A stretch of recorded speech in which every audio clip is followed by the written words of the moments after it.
by Jeff Aranow WBA World Light Heavyweight Champion Dmitry Bivol's coming-out party will be taking place this Saturday night in his first title defense against Trent Broadhurst 201-12 KOs on November 4th on HBO Boxing After Dark from the Sal Medicine, Monte Carlo.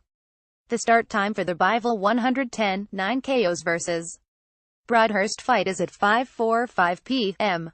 ETPT. HBO deciding to televise the 26-year-old Bivol's fight against Broadhurst suggests that they believe that the heavy-handed Russian has the potential to become a name in the 175-pound division. We'll have to see if that's the case.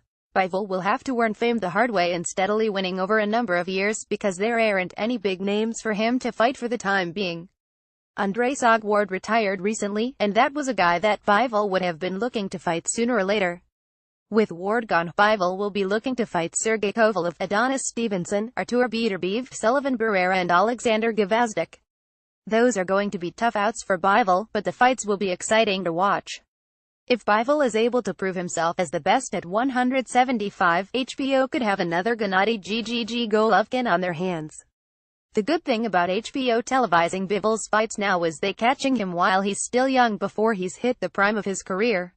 If Bivol is able to clean out the division, HBO will have a star on their hands, and it would out great for their network. HBO already has Golovkin and Saul Canelo Alvarez signed, and fighting on their network. But they need new blood like Bivol to keep the boxing fans tuning into their network to watch the sport.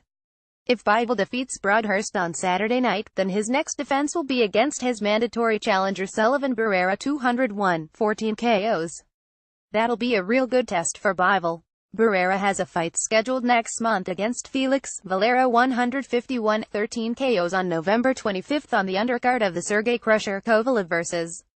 Vyacheslav Shabransky card on HBO Boxing from Madison Square Garden, in New York. Barrera should win that fight, but you never know.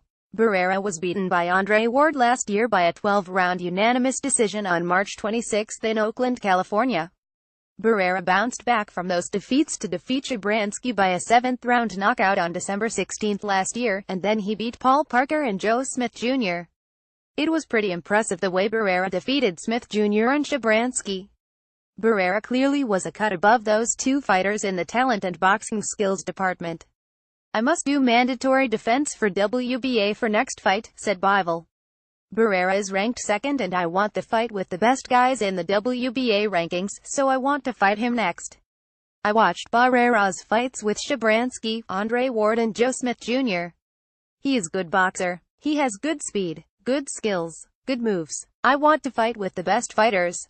Bivol and Barrera will face each other in 2018 as long as both guys keep winning.